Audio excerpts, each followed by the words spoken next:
ਸਾਡੇ ਕੋਲ ਉੱਥੇ ਇੱਕ ਮੁੰਡਾ ਸੀ ਤੇ ਉਹਨੂੰ ਵਾਹਵਾ ਅਰਸਾ ਹੋ ਗਿਆ ਸੀ ਯੂਰਪ, ਲੇਕਿਨ ਉਹਦੇ ਪੇਪਰ ਨਹੀਂ ਸਨ ਬਣੇ। ਉਹ ਜ਼ਿਹਨੀ ਤੌਰ ਤੇ ਬੜਾ ਪਰੇਸ਼ਾਨ ਸੀ ਕਿ ਯਾਰ ਕੋਈ ਪੇਪਰਾਂ ਦਾ ਜੋਬ ਬਣੇ ਨਾ ਤੇ ਮੈਂ ਪਾਕਿਸਤਾਨ ਕੋਈ ਫੇਰਾ ਲਾ ਕੇ ਆਵਾਂ। ਜਿੰਨੇ ਮਰਜ਼ੀ ਬੰਦਾ ਡਾਲਰ ਪਿਆ ਕਮਾਏ, ਯੂਰੋ ਪਿਆ ਕਮਾਏ, ਆਖਰ ਫੇਰ ਵੀ ਦਿਲ ਕਰਦਾ ਕਿ ਯਾਰ ਮੈਂ ਇੱਕ ਵਾਰੀ ਪਿਛਾ ਚੱਕਰ ਲਾ ਕੇ ਆਵਾਂ। ਉਹ ਬੜਾ ਪਰੇਸ਼ਾਨ ਸੀ, ਵਜ਼ੀਲ ਕਰਾਈ ਏ, ਵਕੀਲ ਸ਼ਕੀਲ ਕੀਤਾ ਹੈ, ਲੇਕਿਨ ਕੋਈ ਜੋ ਨਹੀਂ ਬਣਦਾ, ਕੋਈ ਤਰਤੀਬ ਨਹੀਂ ਬਣਦੀ ਪਈ। ਖੈਰ ਉਹਨੂੰ ਨਾ ਲੈਟਰ ਆਇਆ ਬਈ ਫਲਾਣੀ ਤਾਰੀਖ ਨੂੰ ਇੰਨੇ ਵਜੇ ਤੇਰਾ ਇੰਟਰਵਿਊ ਹੋਏ ਤੇ ਆਪਣੇ ਟਾਈਮ ਦੇ ਉੱਤੇ ਅੱਪੜ ਆਵੀਂ।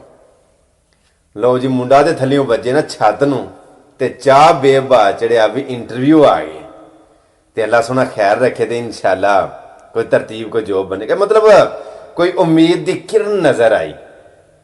ਉਹਨੇ ਪਾਕਿਸਤਾਨ ਆਪਣੇ ਘਰ ਫੋਨ ਕਰ ਛੜਿਆ। ਉਹਨੇ ਆਖਿਆ ਕੋਈ ਦੇਗਾਂ ਚੜਾਓ, ਕੋਈ ਮੇਰਾ ਮਤਲਬ ਖਤਮ ਸ਼ਤਮ ਦਵਾਓ, ਕੋਈ ਬੱਚਿਆਂ ਨੂੰ ਨਿਆਜ਼ ਸ਼ਿਆਜ਼ ਵੰਡੋ, ਕੋਈ ਇੰਟਰਵਿਊ ਆ ਗਿਆ ਜੀ ਤੇ ਦੁਆ ਕਰਿਓ ਕੋਈ ਪੇਪਰਾਂ ਦਾ ਕੋਈ ਤਰਤੀਬ ਬਣ ਜੇ, ਜੋਬ ਬਣ ਜੇ, ਕੋਈ ਸਿੱਧੇ ਪੱਧਰੇ ਹੋ ਜਾਣ। ਲਓ ਜੀ, ਪਿਛਲਿਆਂ ਨੂੰ ਵੀ ਬੜਾ ਚਾਅ।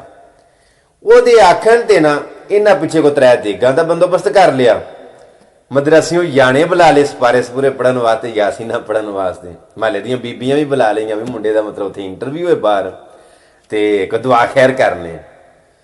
ਉਹ ਜਿਹੜਾ ਟਾਈਮ ਸੀ ਨਾ ਉਹਦਾ ਇੰਟਰਵਿਊ ਦਾ, ਉਹਦੇ ਤੋਂ ਕੋਈ 4 ਘੰਟੇ ਪਹਿਲਾਂ ਫੋਨ ਉਹਨੂੰ ਆ ਗਿਆ ਕਿ ਬਈ ਤੇਰਾ ਇੰਟਰਵਿਊ ਜਿਹੜਾ ਉਹ ਮਨਸੂਖ ਹੋ ਗਿਆ, ਮੌਖਰ ਹੋ ਗਿਆ, ਅਗਾਂ ਫੇਰ ਕਿਸੇ ਦਿਨ ਤੇ ਪੈ ਗਿਆ ਤੇ ਜਿਹੜਾ ਨਾ ਜਿੱਦਣ ਵੀ ਹੁਣ ਇੰਟਰਵਿਊ ਹੋਇਆ ਨਾ ਤੈਨੂੰ ਅਸੀਂ ਫੋਨ ਕਰਕੇ ਦੱਸ ਛੜਾਂਗੇ ਜਾਂ ਮਤਲਬ ਡਾਕ ਪਾ ਦਿਆਂਗੇ ਤੈਨੂੰ, ਕਿਉਂਕਿ ਅੱਜ ਤੇਰਾ ਫਿਰ ਹੁਣ ਇੰਟਰਵਿਊ ਕੈਂਸਲ ਹੈ ਤੇ ਨਾ ਆਵੀਂ।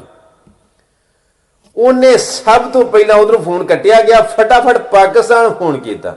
ਉਹਨੇ ਆਖਿਆ ਦੇਗਾ ਪਕਾਉਣ ਤੇ ਨਹੀਂ ਲੱਗ ਪਏ? ਇਹਨੇ ਆਖਿਆ ਨਹੀਂ ਹਜੇ ਨਾ ਕੋਈ ਬਾਲਣ ਛਾਲਣ ਨੇੜੇ ਤੇੜੇ ਪੇ ਕਰਨੇ ਆ, ਚੌਲ ਛੋਲ ਕੋਈ ਨਾਈ ਸਹੀ ਆਉਣ ਵਾਲਾ ਤੇ ਦੇਗਾ ਬਸ ਮੇਰੇ ਮੂੰਹ ਤੇ ਖੜਕਣ ਵਾਲੀਆਂ। ਤੂੰ ਬੇਫਿਕਰ ਹੋ ਜਾ, ਦੇਗਾ ਪੱਕਣ ਲੱਗੀਆਂ ਨੇ।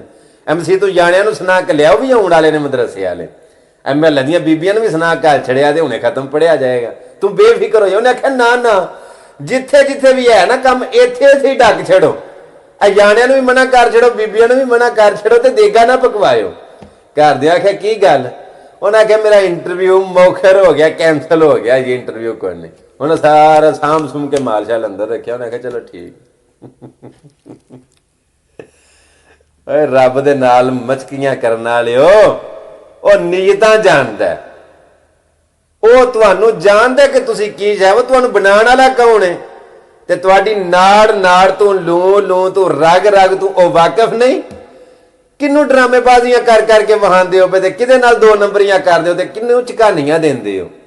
ਉਹ ਤੁਹਾਡੀਆਂ ਨੀਅਤਾਂ ਜਾਣਦਾ। ਜਦੋਂ ਨੀਅਤ ਦੇ ਵਿੱਚ ਫਤੂਰ ਆਉਂਦਾ ਨਾ ਤੇ ਕੰਮ ਕੋਈ ਵੀ ਸਿਰੇ ਨਹੀਂ ਤੇ ਚੜਦਾ। ਨੀਅਤ ਸਾਫ਼ ਰੱਖੋ ਤੇ ਉਹਦੀ ਰਜ਼ਾ ਵਾਸਤੇ ਕਰੋ, ਸਾਰੀ ਖੈਰ ਹੋਵੇਗੀ।